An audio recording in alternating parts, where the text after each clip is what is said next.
La table de conférence, mon entreprise, 43 années de ma vie. Le stylo du médiateur s'arrêta net, et je vis le sourire de mon frère s'effacer pour la première fois en 6 mois. Ce matin-là avait commencé comme n'importe quel autre jour d'audience. J'étais en médiation depuis 3 semaines, écoutant mon frère cadet, Marcus, expliquer pourquoi il méritait la moitié de Morrison Custom Carpentry, l'entreprise que j'avais bâtie à partir de rien pendant qu'il obtenait son 3e diplôme à Vancouver. La médiatrice, Diane Chen, semblait compatir à sa cause. Trop compatir, en vérité. J'allais comprendre pourquoi plus tard, mais je vais trop vite. Revenons là où tout a vraiment commencé. Pas il y a 6 mois, quand Marcus a intenté son procès. Pas même il y a 3 ans, à la mort de notre père. Cela a commencé il y a 43 ans, en 1982, quand j'avais 21 ans et que j'étais assez naïf pour croire que le travail acharné et la loyauté familiale signifiaient quelque chose. Je venais de terminer mon apprentissage de charpentier à Calgary. Papa travaillait à la raffinerie, maman était secrétaire d'école. Nous n'étions pas pauvres, mais pas à l'aise non plus.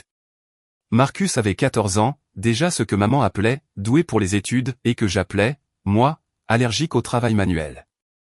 Un soir, après le dîner, papa m'a pris à part, « David, ton frère ira loin.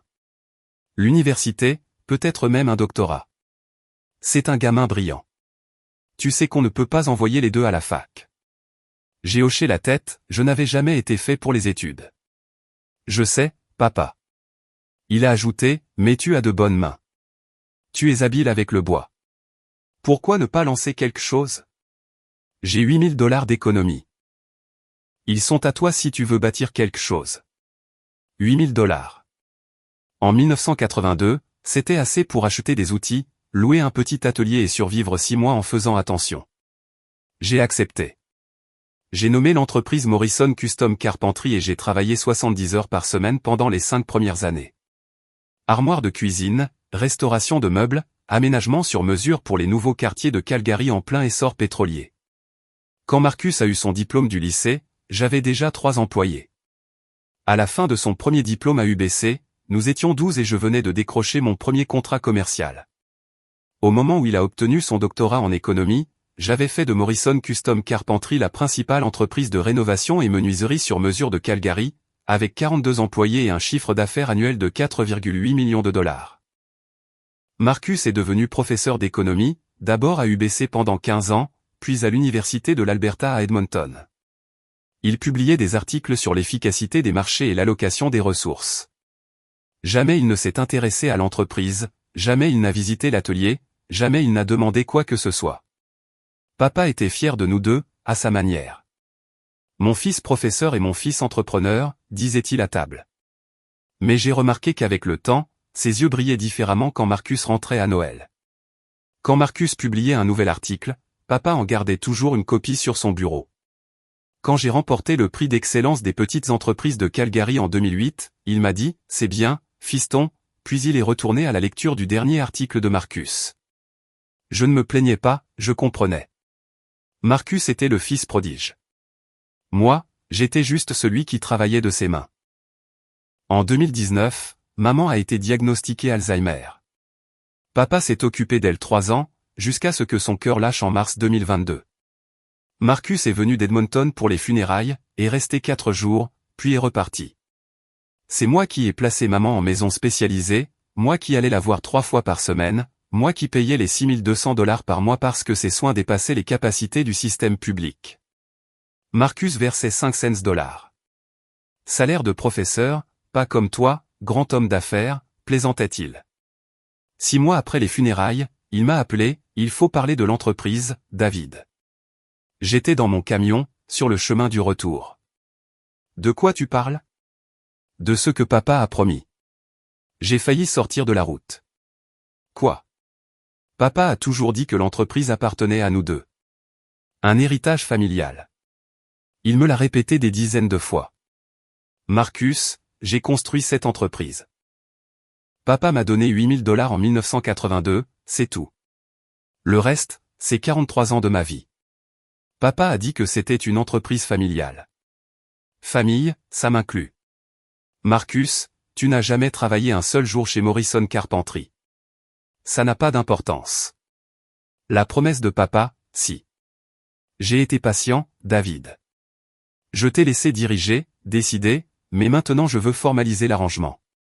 Je veux 50% de propriété, par écrit.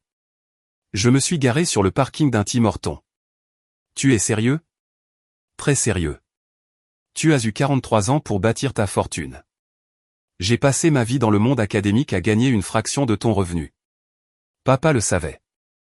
Il voulait équilibrer les choses. Il me l'a dit, plusieurs fois. L'entreprise est pour mes 2 fils. Même si papa l'a dit, ce qui m'étonnerait, ça n'a aucune valeur légale. L'entreprise est à mon nom. J'ai 43 ans de déclaration fiscale et d'immatriculation. Elle est à moi. On verra ce qu'en dit un avocat. Je te laisse une chance de faire les choses correctement, en famille. 50-50e où je poursuis. Il a raccroché.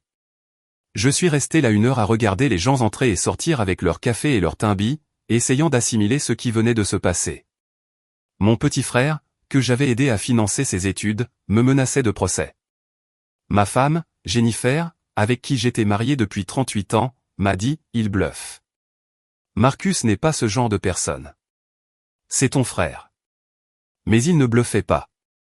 2 semaines plus tard, j'ai reçu un acte de réclamation, Marcus me poursuivait pour obtenir 50% de Morrison Custom Carpentry, invoquant une promesse verbale de notre père qui constituerait un engagement légal, et réclamait aussi $600 000 d'arriérés de profit théorique. 93 pages d'accusation, me présentant comme un frère manipulateur ayant exploité les ressources familiales et l'affection paternelle. Il affirmait que papa lui avait promis, à plusieurs reprises et à des dates précises, la moitié de l'entreprise. J'ai lu le document 3 fois, chaque lecture me rendant un peu plus malade. Les dates étaient réelles, Noël 2015, Action de grâce 2018, les 70 ans de papa en 2019. Mais les conversations? Aucune trace dans ma mémoire. J'étais présent à ces réunions familiales, j'aurais entendu une telle promesse. J'ai engagé Patricia Wong, l'une des meilleures avocates en contentieux de Calgary. Après lecture, elle a simplement dit, ce sera coûteux. Il peut vraiment gagner? C'est difficile, mais pas impossible. S'il prouve que votre père a formulé une promesse claire, avec intention d'engager légalement, et qu'il s'y est fié à son détriment, alors oui, cela s'appelle une promissory estoppel. Mais la charge de la preuve est lourde. Et mes documents? Les registres, les impôts, les années de gestion? Ils jouent en votre faveur, évidemment. Mais si un juge croit que votre père a fait une promesse contraignante, les papiers pourraient ne pas suffire. Elle m'a regardé dans les yeux, la vraie question, c'est, votre père a-t-il promis à Marcus la moitié de l'entreprise? J'ai réfléchi. Papa avait parfois dit, l'entreprise, c'est pour mes garçons, surtout après quelques bières à Noël, en parlant d'héritage et de famille. Mais jamais rien de précis. Jamais, Marcus, tu possèdes la moitié. C'était juste le vague romantisme d'un vieil homme voulant que ses fils s'entendent. Peut-être, ai-je admis. Papa a dit des choses au fil des ans, mais rien de concret. Patricia a hoché la tête, c'est là-dessus que Marcus compte. L'ambiguïté joue pour lui. Il peut prétendre que papa parlait de propriété. Vous pouvez dire qu'il parlait de valeur familiale. Mais votre père n'est plus là pour préciser. Alors on fait quoi? On tente de régler ça en médiation. Sinon, on prépare le procès. Commencez à rassembler tout document, registre, lettre, email de votre père, tout témoin ayant entendu ses promesses. J'ai passé le mois suivant à fouiller 43 ans d'archives. J'ai retrouvé le chèque original de $8 000 daté du 1 octobre 1982. Des lettres de papa, surtout des cartes d'anniversaire, en 1995, fier de ce que tu as bâti, fiston. En 2007, Morrison Carpentry est le fruit de ton travail et de ta vision. Aucune mention de Marcus. Aucune d'un partage. J'ai appelé la maison de soins de maman pour en parler, mais ce jour-là, elle allait mal. Qui êtes-vous, m'a-t-elle demandé. Où est Harold? Harold, c'était papa. Elle le cherchait depuis 3 ans. La médiation fut programmée pour la fin novembre, presque 1 an après la mort de notre père. La médiatrice, Diane Chen, une ancienne juge de 60 ans spécialisée dans les différends liés aux entreprises familiales, nous avait été vivement recommandée. La première séance eut lieu dans une salle de conférence sans âme d'un immeuble de bureaux du centre-ville de Calgary. Marcus arriva accompagné de son avocat, un homme élégant nommé Richard Thorne, venu d'Edmonton. Ils s'assirent en face de Patricia et moi, comme si nous négocions une fusion d'entreprise plutôt que la destruction d'une famille. Diane Chen commença par le discours habituel, « Je suis ici pour faciliter une résolution que les deux parties puissent accepter. Ce n'est pas un tribunal, je ne peux forcer personne, mais je peux vous aider à trouver un terrain d'entente. » Marcus prit la parole le premier, d'une voix calme et posée, celle qu'il devait employer pour ses cours d'économie. « David, je ne veux pas que cela devienne conflictuel. Nous sommes frères, mais papa a fait une promesse, et j'ai besoin que tu la respectes. Il m'a souvent dit que l'entreprise était pour nous deux. Il voyait ma carrière académique, voyait que je ne gagnais pas ce que tu gagnais, et voulait rétablir l'équilibre. C'était son souhait. Je fixais mon frère. Il avait l'air sincère, et c'était le pire. Il semblait vraiment croire à ce qu'il disait. Marcus, je dirige Morrison Carpentry depuis 43 ans. Tu n'y as jamais travaillé, tu n'as même jamais mis les pieds à l'atelier. Quand cette promesse aurait-elle eu lieu? Ce n'était pas une seule conversation, David. C'était des années de discussion. Papa me parlait de l'entreprise, disait que c'était un bien familial et qu'il voulait que ses deux fils soient pris en charge. Les dates précises sont dans la requête, Noël 2015, il m'a dit, Marcus, ne t'inquiète pas, l'entreprise sera là pour toi. David sait que c'est pour mes deux garçons. Thanksgiving 2018, pareil. Son 70e anniversaire, encore la même chose. J'étais présent à tous ces événements. Je ne me souvenais pas que papa ait dit cela. Tu étais occupé à parler à la famille de Jennifer ou à t'occuper des enfants. C'était des conversations privées, père et fils. Diane Chen intervint, concentrons-nous sur la recherche d'une solution. Marcus, à quoi ressemblerait pour toi une résolution équitable? Une participation de 50%, officialisée par des documents légaux. Je suis prêt à laisser David rester PDG et gérer les opérations quotidiennes. Je n'ai pas besoin d'être impliqué dans la gestion, mais je veux que ma part de propriété soit reconnue et commencer à recevoir 50% des bénéfices. Patricia s'emporta, c'est absurde. Morrison Carpentry génère environ 800 000 $ de bénéfices nets par an. Tu demandes 400 000 $ par an sans rien faire. Je demande ce que mon père m'a promis, répondit Marcus. Je retrouvai ma voix, même si papa a dit quelque chose de ce genre, ce que je ne concède pas, ne serait-il pas plus logique d'y voir une intention de m'inciter à t'aider si tu en avais besoin, pas littéralement de te donner la moitié de l'entreprise? Marcus secoua la tête, papa était clair, David. Il a dit que l'entreprise était pour nous deux, pas, aide Marcus s'il en a besoin. Il a dit que nous étions tous deux propriétaires. La première séance se termina sans progrès. Diane Chen en programma 2 autres le mois suivant. Entre les séances, je ne dormais plus. Je restais éveillé la nuit, fixant le plafond, repensant aux réunions de famille dont Marcus avait parlé. J'essayais de me souvenir des mots exacts de papa. Avait-il dit quelque chose qu'on pouvait interpréter comme une promesse? J'avais bu quelques bières à ces soirées, trop occupé à recevoir et discuter. Avais-je manqué quelque chose d'important? Jennifer s'en rendit compte, tu ne manges plus, tu ne dors plus, ça te ronge. Si je perds ce dossier, je perds tout. L'entreprise vaut environ 6 millions. Si Marcus obtient la moitié, je devrais soit le racheter pour 3 millions, que je n'ai pas, soit vendre et partager. Dans les deux cas, Morrison Carpentry serait fini. Marcus ne détruirait pas vraiment l'entreprise, dit-elle. C'est ton frère. Je ne crois plus connaître mon frère. La deuxième séance fut pire. Diane Chen semblait favorable à Marcus.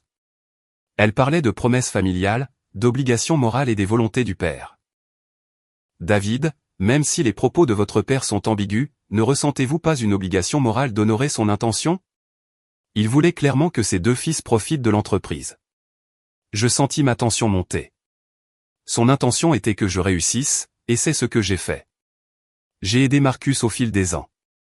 J'ai payé une partie de son deuxième diplôme, j'ai pris en charge une grande part des frais de la maison de retraite de maman. J'ai été un bon frère. Mais tu ne lui as jamais offert une part de l'entreprise.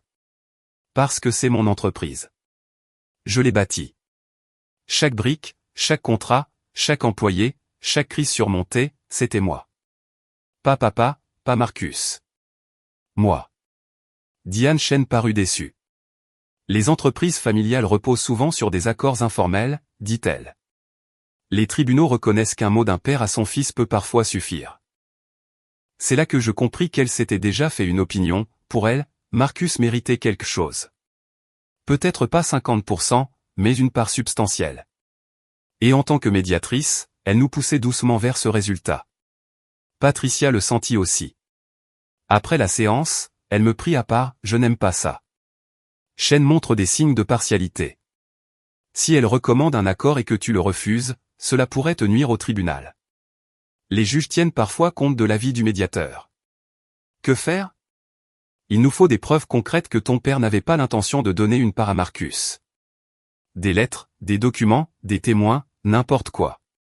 Je passais une semaine à fouiller dans de vieux dossiers.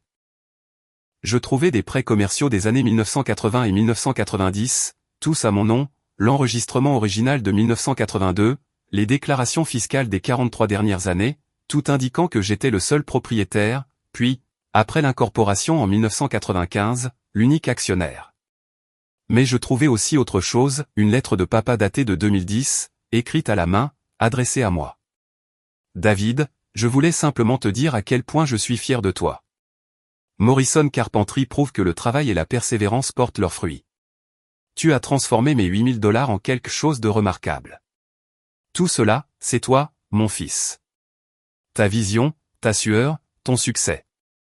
Continue à construire. Amour, papa. Je l'ai lu 5 fois. Tout cela, c'est toi, mon fils. Ta vision, ta sueur, ton succès. Pas, votre succès à toi et Marcus, pas, notre entreprise familiale, ton succès. J'apportais la lettre à Patricia. Elle sourit, c'est bien, David. Très bien. Cela montre que ton père considérait l'entreprise comme la tienne, pas comme un bien familial. La 3e séance eut lieu le 15 décembre, 2 semaines avant Noël, 1 an et 9 mois après la mort de papa. Ce matin-là, j'arrivais tôt. Je restais dans mon camion, la lettre de papa à la main, pensant à appeler Marcus pour tenter une dernière fois de raisonner avec lui. Mais que pourrais-je dire? Tout avait déjà été dit. J'entrais dans la salle. Marcus était déjà là, confiant. Thorne parcourait des documents. Shane installait son ordinateur. Nous nous assîmes. Patricia posa la lettre sur la table. Avant de commencer, dit-elle, j'aimerais présenter une nouvelle pièce. Il s'agit d'une lettre de Harold Morrison à son fils David, datée de juin 2010. Elle lut à voix haute, ta vision, ta sueur, ton succès. Le visage de Marcus resta impassible, mais son avocat se pencha vers lui pour lui murmurer quelque chose. Shane fronça les sourcils, c'est intéressant, mais cela date de 2010. Les propos de Marcus concernent la période 2015 à 2019. Les opinions de votre père ont pu évoluer. Patricia hocha la tête, c'est possible, mais cela établit un schéma. Harold Morrison considérait Morrison Carpentry comme l'entreprise de David, son succès, pas un bien familial. Une lettre ne contredit pas des années de promesses orales, dit Thorne. Peut-être pas, répondit Patricia, mais parlons de ces promesses. Marcus prétend que son père a fait des déclarations précises à des dates précises, Noël 2015, Thanksgiving 2018, son 70e anniversaire en mars 2019. Il affirme que ce furent des conversations privées, père et fils. Exact, dit Marcus. Patricia sortit un dossier épais, j'ai obtenu les dossiers médicaux de Harold Morrison auprès de son médecin de famille, le docteur Robert Shane, couvrant la période 2014 à 2022. Diane Shane leva brusquement la tête, des dossiers médicaux. Quel rapport? Harold Morrison a été diagnostiqué avec un Alzheimer précoce en novembre 2014.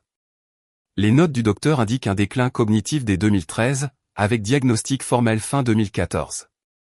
La famille en avait été informée, le traitement recommandé incluait un suivi, une médication, et la consigne suivante, les membres de la famille doivent documenter toute décision importante, car le patient peut se montrer confus sur ses déclarations antérieures.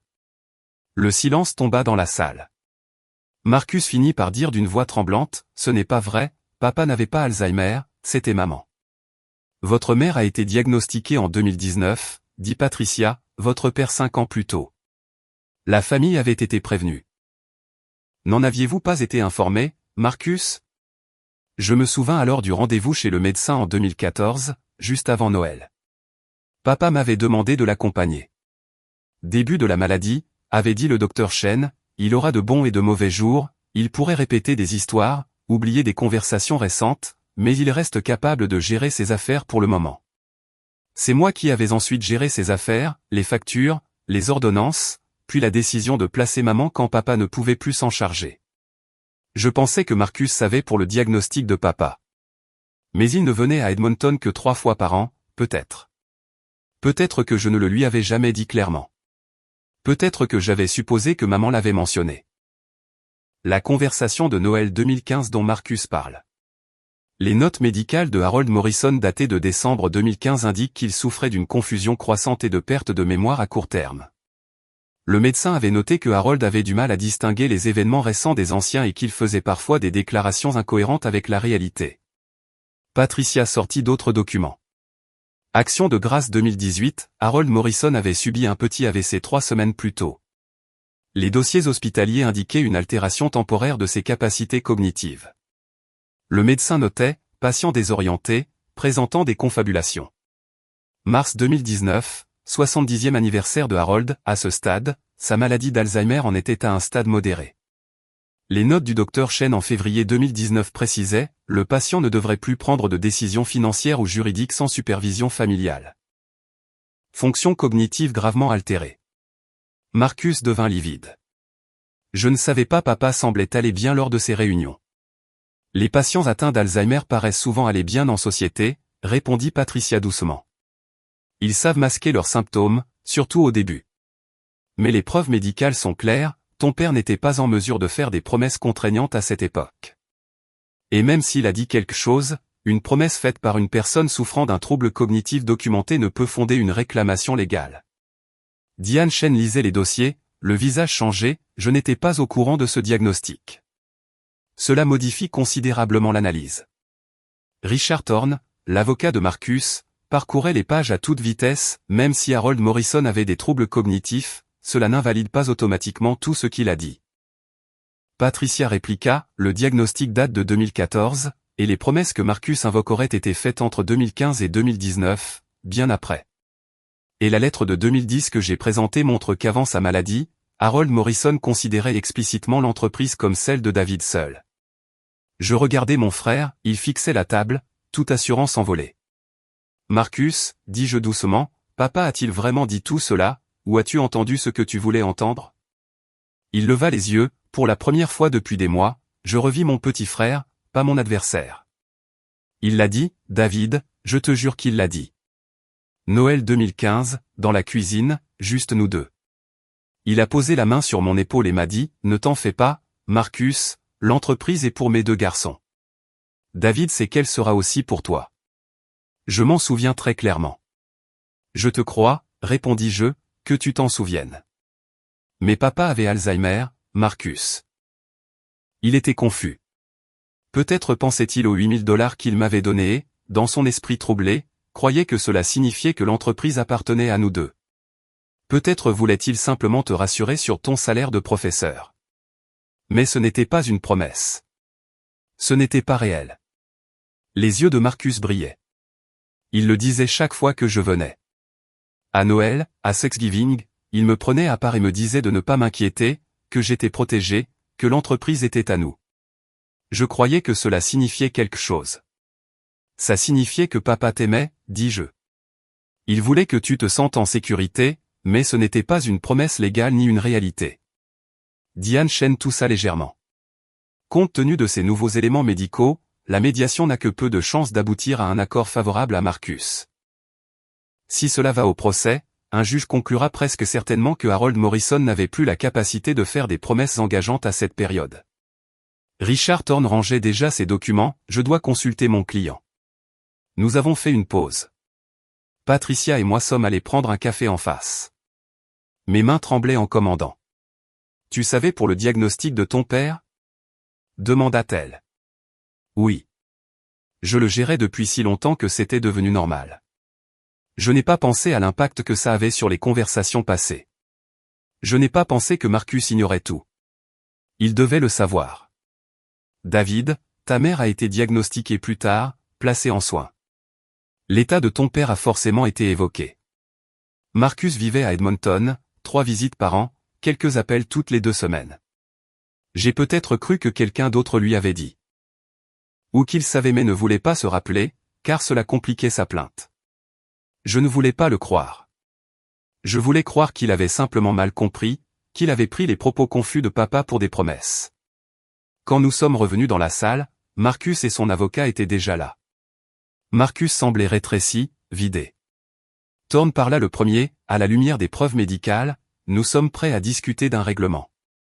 Marcus renonce à toute revendication de propriété, mais nous estimons qu'il existe une obligation morale de reconnaître la contribution familiale à l'entreprise. Nous proposons un paiement unique de 500 000 $ en reconnaissance de l'investissement initial de Harold Morrison et de l'héritage familial. Patricia ricana, vous voulez dire, en reconnaissance de la plainte avortée de Marcus? Hors de question. David, intervint Marcus, papa t'a donné 8 000 $ en 1982. Avec l'inflation, cela équivaut à 24 000 aujourd'hui. L'entreprise vaut 6 millions. Son investissement a tout déclenché. Je ne mérite rien pour ça? Tu veux que je te verse 500 000 $ parce que papa m'a donné 8 000 il y a 43 ans? De l'argent que j'ai remboursé 100 fois en t'aidant à financer tes études, à payer les soins de maman, en restant à Calgary pour m'occuper d'eux? Je veux une reconnaissance que ce n'est pas seulement ton succès. Chaque succès repose sur le soutien familial, Marcus. Mais cela ne te donne pas le droit de posséder mon entreprise. Diane tenta d'apaiser, peut-être un montant symbolique, par esprit de famille. Quelque chose se brisa en moi. Non. Tous me regardèrent. Non, répétai-je. Je ne paierai rien à Marcus. Ni 500 000, ni 50 000, ni 5 000. Tu sais pourquoi? Parce que ce procès m'a déjà coûté plus de 80 000 en frais juridiques, du sommeil, du stress, presque 1 an de ma vie. Il a abîmé ma relation avec mon frère, peut-être pour toujours. Et pourquoi? Parce que papa, confus, a dit des choses vagues sur la famille que Marcus a transformées en revendication de propriété. Je sortis mon téléphone. Tu veux parler de contribution familiale? Parlons chiffres. De 2019 à 2025, les soins de mémoire pour maman, 446 400 $. J'en ai payé 400 000. Toi, 36 000.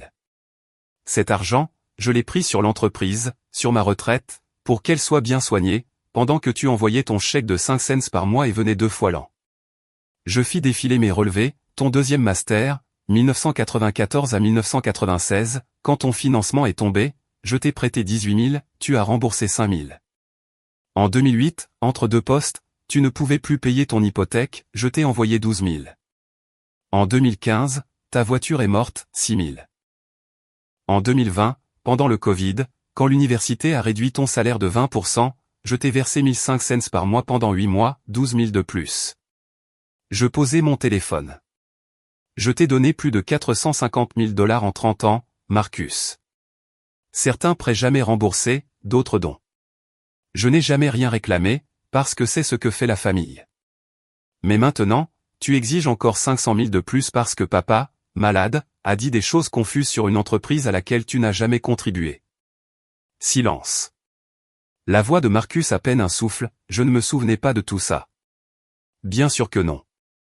Parce que je ne t'ai jamais forcé à t'en souvenir. J'ai aidé parce que tu es mon frère. Mais apparemment, cela ne veut rien dire pour toi. Richard Thorne se leva, je crois que nous en avons terminé. Marcus, nous devrions discuter de tes options. Il n'y a pas d'option, dit Patricia. Si tu vas au procès, David présentera les preuves médicales, les comptes de l'entreprise et tous les documents prouvant son soutien financier envers toi. Aucun juge en Alberta ne te donnera raison. Tu perdras et devras payer ses frais, déjà à 87 000 et en hausse. Marcus se leva lentement. Il me regarda, et je revis mon petit frère de 14 ans, celui qui me regardait avec admiration. Je suis désolé, David. Je ne sais pas ce que je pensais. Papa disait ces choses, et je voulais qu'elles soient vraies. Je voulais qu'il reste quelque chose pour moi, une sécurité au-delà de ma pension de professeur. Je voulais compter dans l'entreprise familiale. Tu aurais pu simplement me le demander, Marcus. Si tu étais venu en me disant que tu avais besoin d'aide, je t'aurais aidé, comme toujours. Mais tu n'as pas demandé. Tu as exigé. Je sais. Il regarda son avocat, Richard, retire la plainte. C'est fini. Marcus, je te le conseille aussi. C'est fini. Mon frère a raison. J'ai laissé les divagations confuses de papa devenir autre chose qu'elles n'étaient. Je me suis convaincu que je méritais la moitié de quelque chose que je n'avais jamais construit. Il m'a regardé. Je suis désolé, David. Je ne m'attends pas à ce que tu me pardonnes. Je veux juste que tu saches que je suis désolé. Il est parti. Richard Thorne a ramassé ses papiers et l'a suivi. Diane Chen semblait mal à l'aise. Je m'excuse, David. J'aurais dû examiner les circonstances familiales plus en profondeur avant de me faire une première impression. J'ai acquiescé. Elle est partie. Patricia souriait. Voilà ce qu'on appelle une victoire totale. Mais ce n'en était pas une. C'était comme si je venais de perdre mon frère. Jennifer m'attendait quand je suis rentré. Je lui ai tout raconté. Elle a pris ma main et n'a rien dit pendant un long moment. Ça va, a-t-elle fini par demander. Je ne sais pas. J'ai gagné, mais j'ai l'impression d'avoir perdu quelque chose de plus grand. Mon frère, ma famille, papa n'est plus là. Maman ne se souvient plus de qui je suis la moitié du temps, et maintenant Marcus et moi. Je ne sais pas si on pourra revenir en arrière. Il s'est excusé.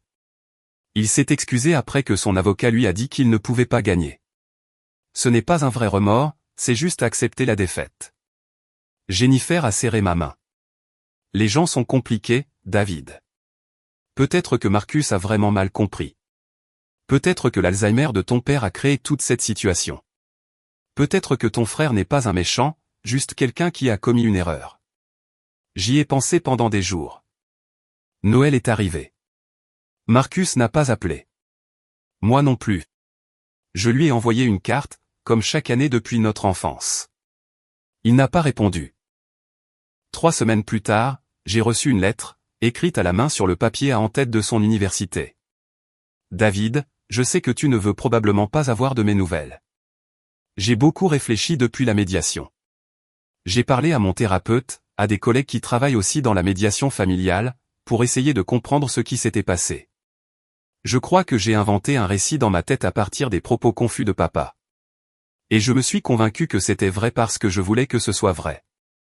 Je voulais me sentir important, comme si je faisais partie de ton succès. C'était égoïste, et mal. J'aurais dû être fier de toi.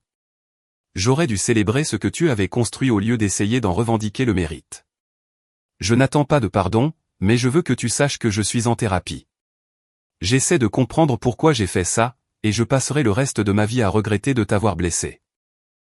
Si un jour tu veux parler, je suis là. Ton frère, Marcus. J'ai lu la lettre 3 fois. Je l'ai montrée à Jennifer. Qu'en penses-tu? Ai-je demandé. Je crois qu'il est sincère. Je crois qu'il est horrifié par ce qu'il a fait et qu'il essaie de réparer. Être désolé, est-ce suffisant? Je ne sais pas. C'est à toi de voir. Je n'ai pas appelé Marcus. Pas ce jour-là, pas cette semaine-là, mais j'ai gardé la lettre. 2 mois plus tard, en mars 2025, j'ai reçu un appel de la maison de soins pour la mémoire. Maman était décédée paisiblement dans son sommeil. J'ai appelé Marcus. Il a répondu à la première sonnerie. David. Maman est morte ce matin. Silence. Puis, je serai là demain. Que veux-tu que je fasse? Nous avons organisé les funérailles ensemble. Nous avons divisé les tâches. J'ai pris en charge les arrangements funéraires, il s'est occupé de la nécrologie et des proches. Nous étions efficaces, professionnels, comme des partenaires d'affaires. Nous n'avons pas parlé du procès. Aux funérailles, Marcus s'est assis à côté de moi. Pendant l'éloge, il s'est mis à pleurer. J'ai posé ma main sur son épaule, comme papa le faisait quand nous étions enfants. Après la cérémonie, nous sommes restés ensemble près du cercueil de maman. Je suis désolé, a dit Marcus. Pas seulement pour le procès, pour tout. Pour ne pas avoir été plus présent quand maman était malade, pour ne pas avoir aidé avec papa, pour avoir été le fils qui est parti en te laissant tout gérer. Je ne veux pas parler du procès aujourd'hui, Marcus. Je sais. Je voulais juste que tu saches que je regrette. Je regrette tout. Nous avons enterré maman à côté de papa au cimetière Queen's Park de Calgary, là où reposent nos grands-parents, nos oncles, nos tantes, la terre familiale, comme disait Jennifer. Une semaine plus tard, Marcus m'a appelé. On peut prendre un café? Juste parler. Nous nous sommes retrouvés dans un Tim Hortons, la même chaîne où j'avais réfléchi à son procès 1 an plus tôt. Nous avons commandé un café et nous nous sommes assis face à face. J'ai repensé à la lettre de papa, a dit Marcus. Celle de 2010. Ta vision, ta sueur, ton succès. C'est bien ce qu'elle disait. Oui. Il avait raison. C'était tout toi. Et j'ai essayé de te prendre ça parce que j'étais jaloux. J'ai remué mon café. Pourquoi étais-tu jaloux? Tu avais une belle carrière, une belle vie. J'étais le fils intelligent, l'instruit, celui qui était censé accomplir de grandes choses. Mais c'est toi qui as construit quelque chose de réel. Quelque chose qui emploie des gens, qui crée de la valeur, qui existera après toi. J'ai écrit des articles que 12 personnes ont lus. Toi, tu as bâti Morrison Carpentry. Tes articles comptaient, Marcus. Tu as enseigné à des centaines d'étudiants.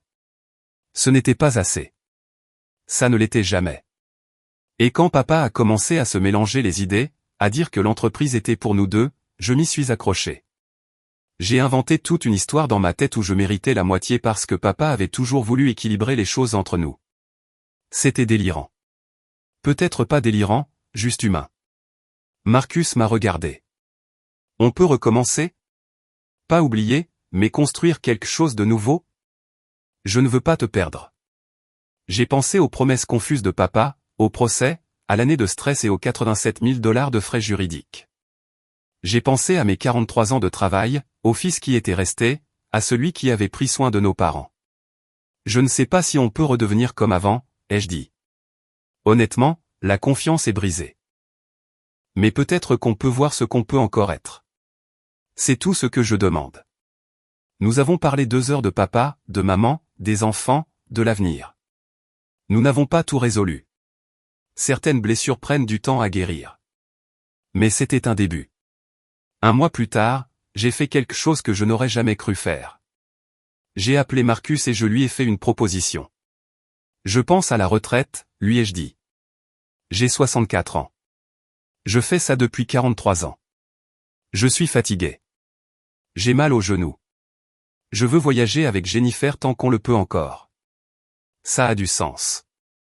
Je vais transmettre l'entreprise à mes cadres supérieurs sur 5 ans, leur vendre progressivement des parts, les laisser me racheter. Mais avant ça, je veux créer une bourse à l'université de l'Alberta, 100 000 $ pour les étudiants en menuiserie et métiers manuels qui veulent lancer leur propre entreprise. J'aimerais l'appeler la bourse commémorative Harold Morrison. Marcus est resté silencieux un instant. C'est magnifique, David. J'aimerais que tu m'aides à l'administrer. Tu es l'universitaire. Tu sais comment fonctionnent les bourses. Ce serait une façon d'honorer papa ensemble. Ce serait un honneur. Vraiment? Il y a une condition. Laquelle? Tu dois venir à l'atelier, voir ce que tu as essayé de me prendre, rencontrer les gens, comprendre ce que j'ai construit. J'aimerais ça. Il est venu la semaine suivante. Je lui ai fait visiter Morrison Custom Carpentry, l'atelier où nous fabriquons les meubles sur mesure, le showroom où les clients découvrent notre travail, les bureaux où mes cadres planifient les projets. Il a rencontré mes employés, certains là depuis 20 ans. À la fin, Marcus m'a regardé. Je ne comprenais pas. Vraiment pas. Ce n'est pas juste une entreprise. C'est 43 ans de relations, de savoir-faire, de ta vie. C'est ce que les 8 000 $ de papa sont devenus quand quelqu'un s'est donné la peine de travailler. Je suis désolé d'avoir voulu te le prendre. Je sais. Nous avons mis en place la bourse Harold Morrison cet été-là. La première bénéficiaire était une jeune femme de Grande Prairie qui voulait lancer une entreprise de mobilier sur mesure. Lors de la remise, Marcus et moi étions ensemble sur scène, et pour la première fois depuis 2 ans, nous avions de nouveau l'air de frères. Pas ceux d'avant le procès, ils n'existent plus. Mais peut-être quelque chose de mieux, des frères qui avaient traversé le feu, marqués, mais debout. Jennifer m'a demandé un jour si je pardonnais Marcus. J'y ai réfléchi longtemps avant de répondre. Je lui pardonne d'être humain, ai-je dit. D'avoir été jaloux, faible, d'avoir fait une erreur. Mais je ne peux pas oublier. Je ne peux pas oublier l'année de stress, le sentiment de trahison, la limite de la loyauté familiale. Je lui pardonne, mais rien ne sera plus pareil. C'est suffisant? Ça doit l'être.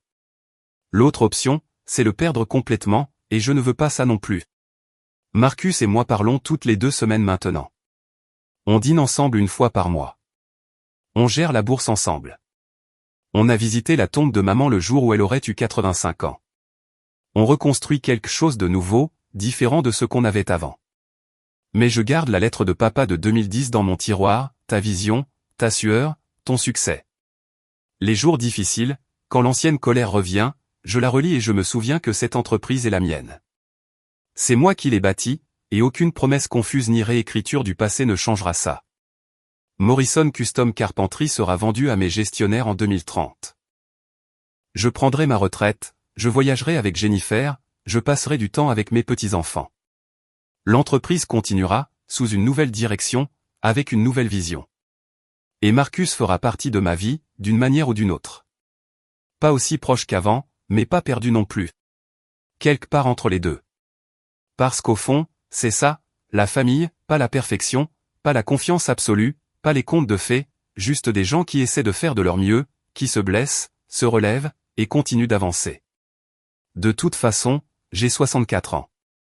J'ai bâti une entreprise, élevé une famille, et survécu à un procès intenté par mon propre frère. J'ai appris que les documents valent mieux que la confiance, que les promesses familiales doivent être écrites, et que pardonner ne veut pas dire oublier. Mais j'ai aussi appris que les gens sont complexes, que les motivations s'enchevêtrent, et que parfois, le « méchant » de ton histoire n'est qu'un petit frère perdu qui a commis une terrible erreur. Je ne sais pas si c'est de la sagesse ou juste de la fatigue, mais c'est là où j'en suis. Et pour l'instant, ça me suffit.